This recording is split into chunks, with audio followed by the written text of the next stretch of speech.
Did Inec just sabotage Nigeria's democracy? Political heavyweight Kenneth Okonkwo isn't holding back, asserting that Inec has become an extension of the APC and is blocking opposition coalition at every turn. Is this really happening? This isn't just another political rant. It's a claim that strikes at the heart of Nigeria's electoral integrity. Just watch the video. As the alliance against President Bola Tinubu's re-election faces internal disagreements, particularly over the choice of a unified political platform, questions have continued to arise over the coalition's viability. And joining us now on the growing cracks within the opposition and proposed coalition is Kenneth Okonkwo, lawyer and public affairs analyst. Thank you so much for joining us on Newsnight tonight. Yeah, thank you very much, and thank you viewers, for joining in. Well, let me ask you, and let me just pick up from, that introduction. Right now, the conversation seems to be plaguing the coalition is around who runs and what platform. You're at the heart of this, you're part of this coalition. Would you say the coalition has lost focus? Is it not too early in the day to be having this chaos, disagreements? Well, first of all, coalition is a group of interested parties that come together for a common goal. Nigerians like formulating stories, which I call market talk. How can something be in disarray when it has not started? People are talking, and some opponents are already selling to you that it's in disarray. All we have now is common priorities. We don't have individual differences because the time for individual ambition has not commenced. So we are just talking about the options that we have, which is the option of, do we go for a new party altogether? Now, with Inec as a department of APC, that they put unnecessary roadblocks to the opposition and engages in a lot of rough tackle. But it's clear that Inec is not a department of the APC. Umpire. That's the electoral umpire of the country. Yeah. Electoral umpire. Or the electoral body. Well, I'm going to go into that. But I just want to talk about the option that we are weighing. Okay. If we are in a nation where rule of law is guaranteed under this kind of Inec, it would have been preferred to have a new party altogether registered where everybody will move in. But like I said, when the Inec has the tendency of inordinately delaying what is apparent, you can't put all your eggs in one basket. So that is why we contemplate also trying to choose from existing political parties that will align with our vision for a great Nigeria that is built on democratic principles. We're not just looking at the next election. We're looking at building a true democratic society that will respect your sovereignty to choose your leaders through free, fair, credible, and periodic election, respecting the fundamental human rights of Nigerians, ensuring independent and free press. Of course, you know how much some of you have been arrested for no reason, for just saying what should be said. Then, of course, independent and impartial judiciary, etc. But most importantly, the rule of law. Can you imagine a governor in Akwa Ibom State, for instance, sacking a media house with a journalist for broadcasting a news which he made himself? And we think it is normal? So we don't deviate from the issue. So the coalition, is really like about I said, coalition and it is the options we are weighing, and we are common in it. So the individual difference has not even arisen, because we've not talked about who's going to run or who's not going to run. But the signals that people are getting, that Nigerians are getting, is that, like they say, too many cooks spoil the broth, but that's not even particularly the issue here. That all the people who want to coalesce, who want to come together, they all have this personal interest of wanting to be on the ticket.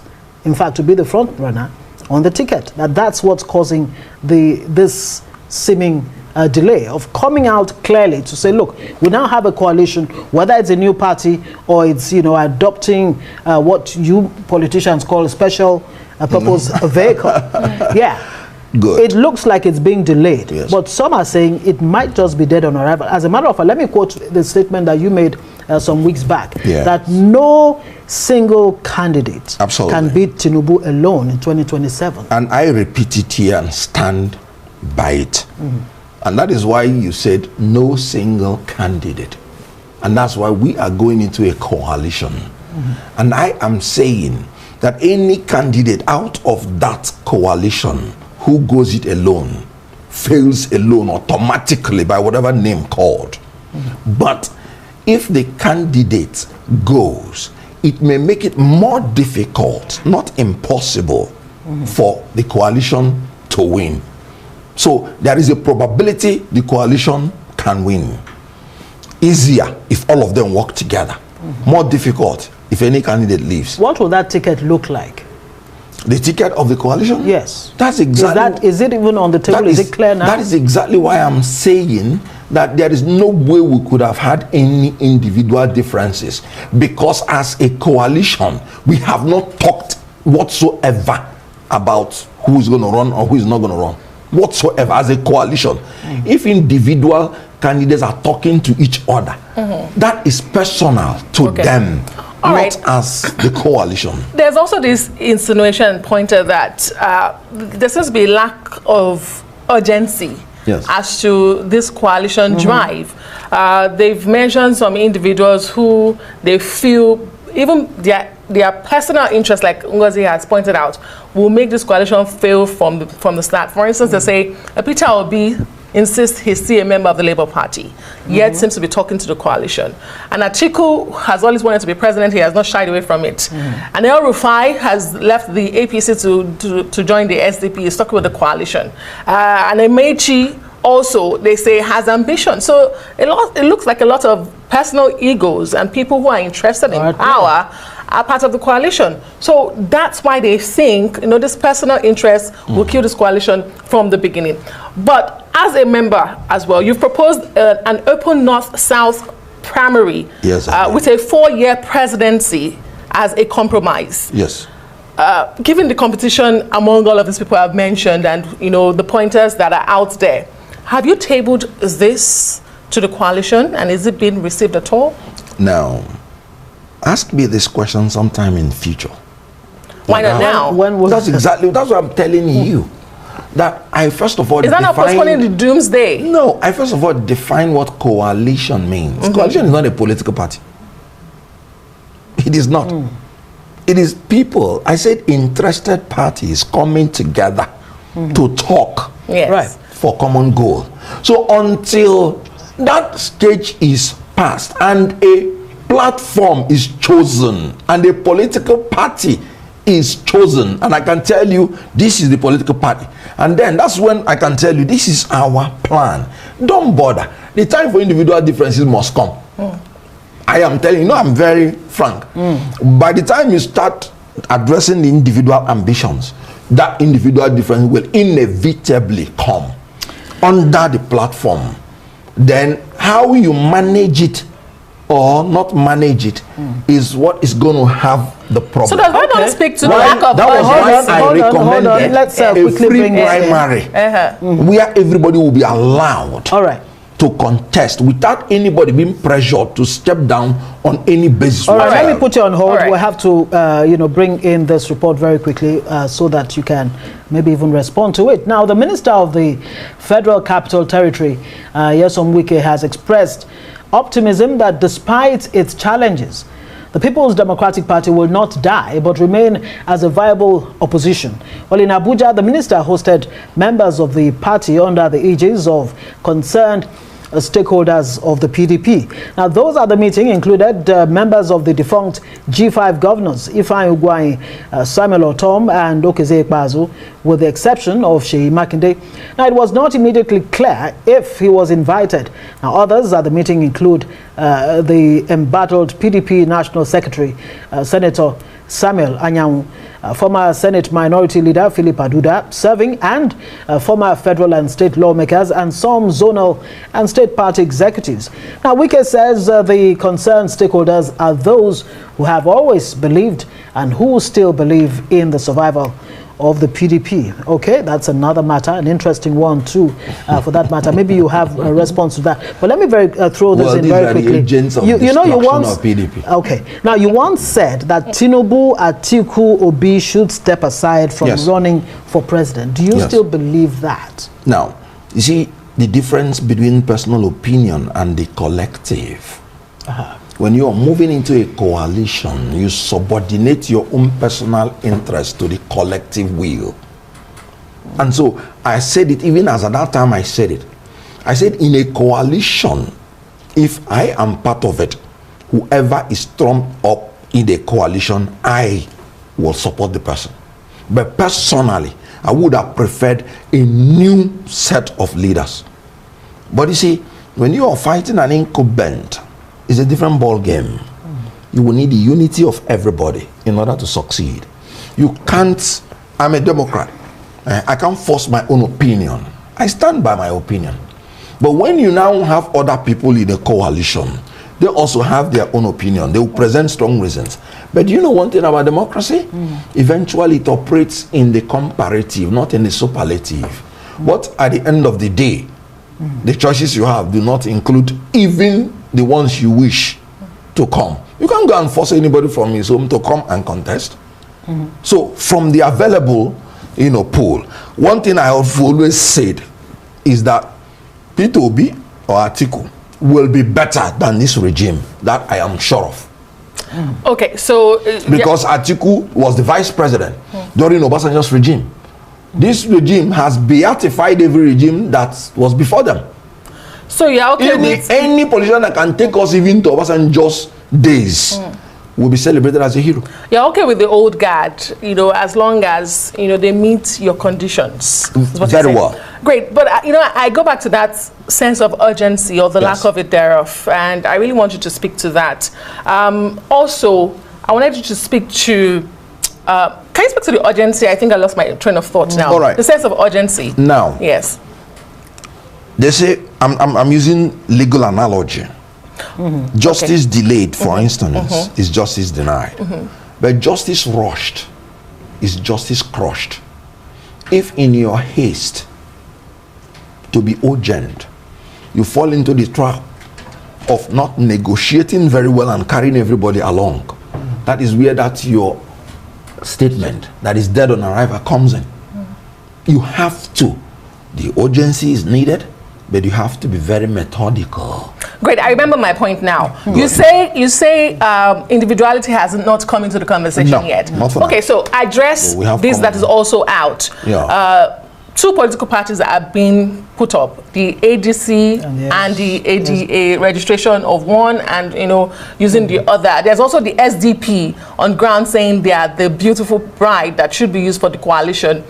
Why is it that you have not been able to meet one? I mean, a camp is pushing for a registration of one party, another camp is pushing for an existing party. I mean, if individuality has not come into play, why is it taking long? Why is it taking so difficult to pick a party? After all, it's a vehicle. Now, like I told you, all these stories, they are not reflective of the facts. We have committees set up, different committees addressing the different issues. There is a committee to know whether we can register a new party. They passed their deadline. They passed their deadline. No, your committee has passed the deadline. But I told you, that's why we have different options.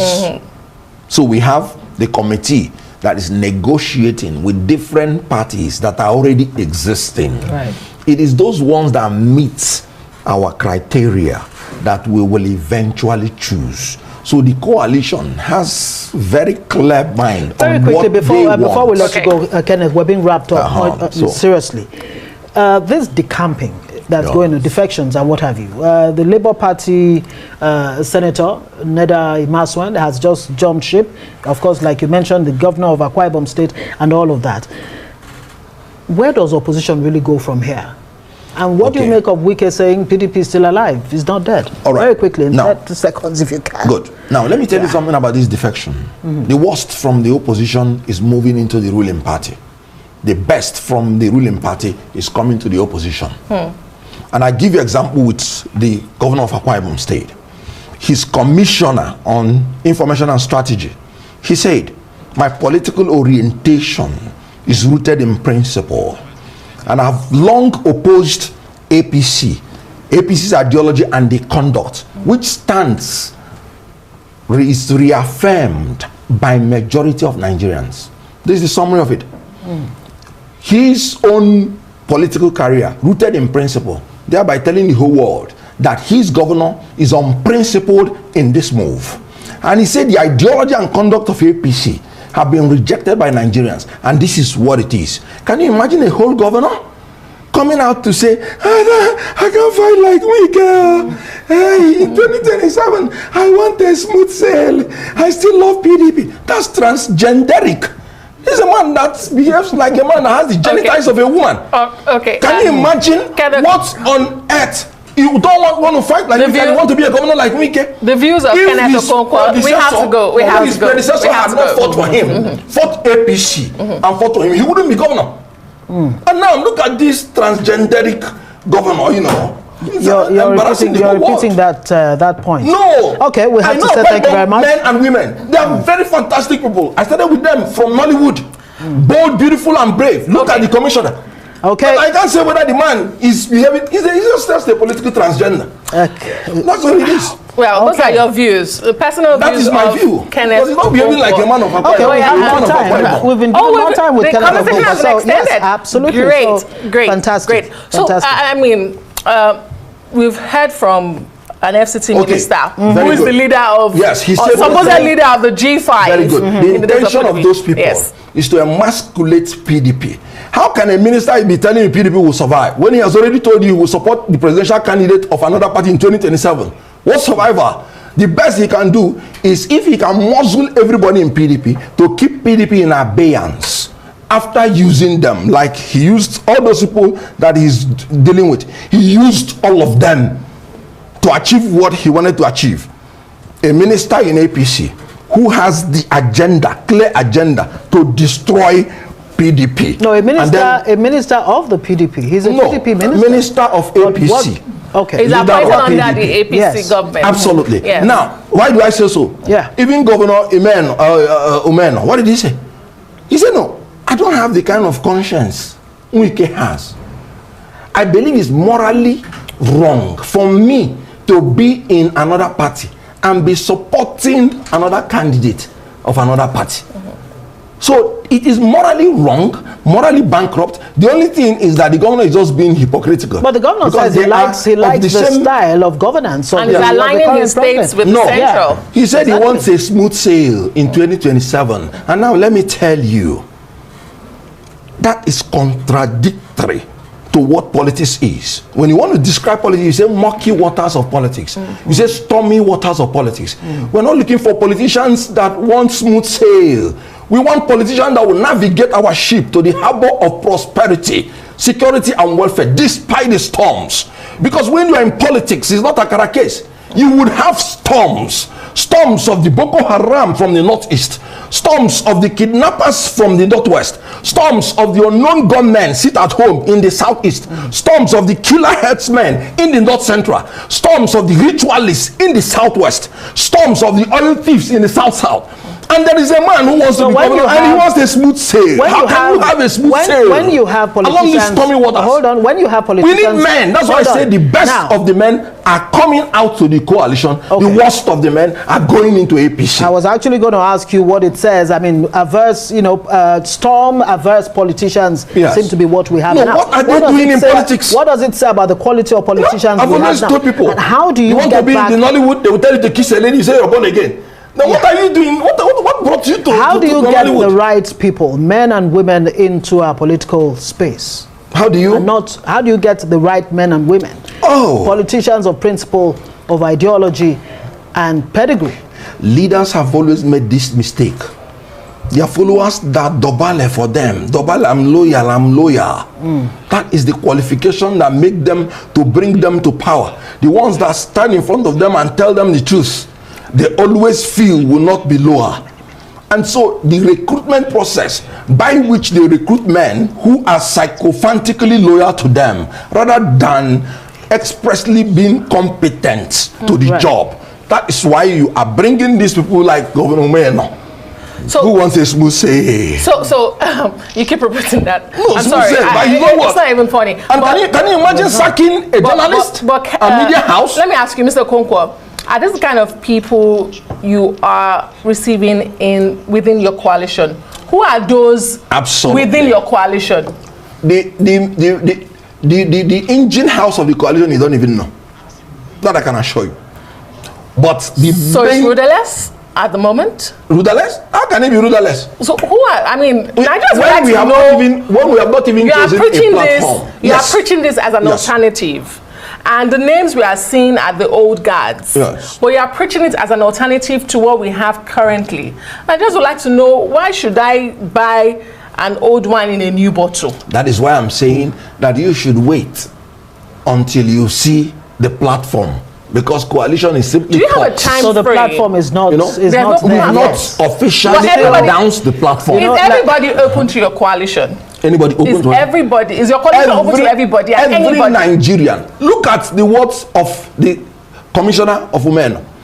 He said, I have long opposed the ideology and stance of APC, which is reaffirmed by majority of Nigerians daily.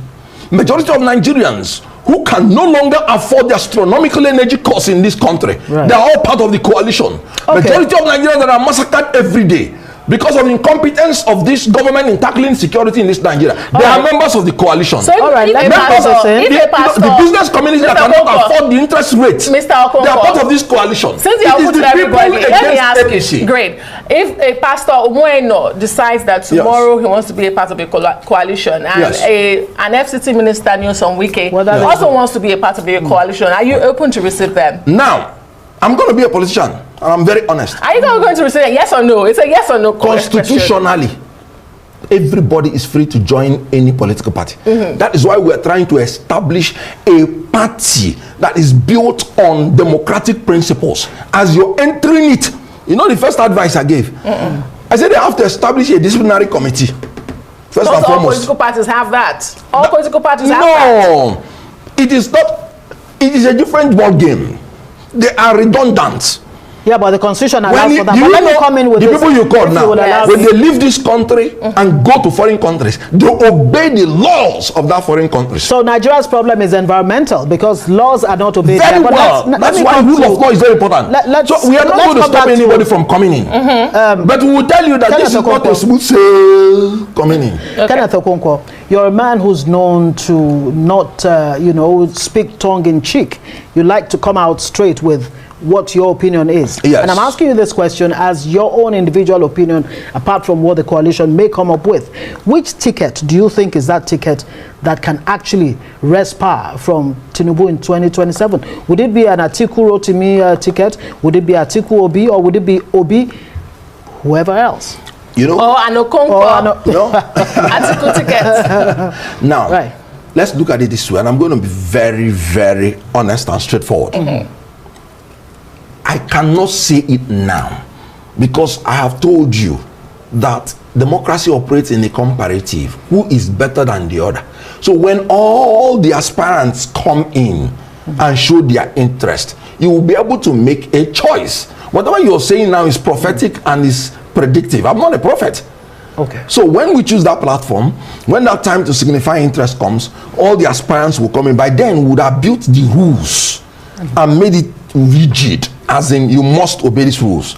Then I will now be able to tell you that, look, I think this and this combination owing to the environmental issues. But if you read the room correctly, if you read the mood of Nigerians towards 2027, based on what obtains right now, politically, economy-wise, in every sphere, what would you say would be the mindset of the Nigerian come 2027 as they go to the polls? Who would be that person, or what would they embody in terms of what they can actually deliver based on their promises? Nigerians would want a strong leader. They're not going to look for a pope. They know they have myriad of problems. They know they are feeling, they are swimming on shark-infested waters. When you say strong in what sense? Strong Bold, in boldness, to be able to say, look, fuel subsidy is gone. Yeah. And all of that. Now, the problem with this government is that they have the audacity to take decisions, but unfortunately, it's the audacity to take wrong decisions. So we need a strong leader who takes decisions, but who takes right decisions. So we will need in 2027, first of all, a new thing. This government has no conscience. In all honesty, anybody seeing that you removed fuel subsidy and people are dying of hunger. We have more malnourished children in Nigeria than in Sudan, war-torn Sudan. And you're riding on a private jet, and you're riding on a Cadillac beast. You have no conscience whatsoever. You must live in accordance with the level of the people you are governing. Do you know, I was so touched in United Kingdom when they killed one of the parliament members. They wanted to start giving the other one security. They said no. How would we know what the other people are suffering? How would you know? Okay, sorry, Governor Zulum is APC, but you can see when the IDP people increases, he goes to the IDP camp. So when he's telling the government, please, I need these people for my people, he shares the feelings of his people because he's with them. Look, I'm not APC, but look, that is governance. That is identifying with your people. Tinubu has not visited any of those places that are massacring people, whether Plateau, whether Benue or something. Okay. So they will not sit in where he's sitting. Is it not a shame that after 2 years in office, the only picture of achievement this president has is the one he's dancing on one bed with the wife? That is the one that they are showing. That's not correct. No, that is the one they are showing in the billboards. But that's not correct, Mr. Okonkwo. Now I will take you and show you. Dance, as in after 2 years in office. I know that's not by scandalous. I know that's not by the government, the billboard you're referring to. Yeah. But Mr. Okonkwo, we have to leave the conversation here tonight. Thank you so much. Thank you very much for sharing your views, your personal opinions on the matters arising on this subject matter. Mr. Okonkwo, as a lawyer, public affairs analyst, and a member of the coalition. The upcoming coalition. Thank you so much. You have heard these words from Kenneth Okonkwo. Whether you agree with him or not, one thing is clear. Nigeria's democracy is under intense scrutiny, and the role of institutions like Inec cannot be ignored. What do you think? Is Inec truly compromised, or is it just an opposition strategy? Is Inec acting partisan, or is it just another political rhetoric? Let's get the conversation going. Drop your take in the comments below. If you find this video insightful, hit that like button, subscribe for more political updates like this, share with someone who needs to hear it, because the truth deserves a voice. I will see you in the next video.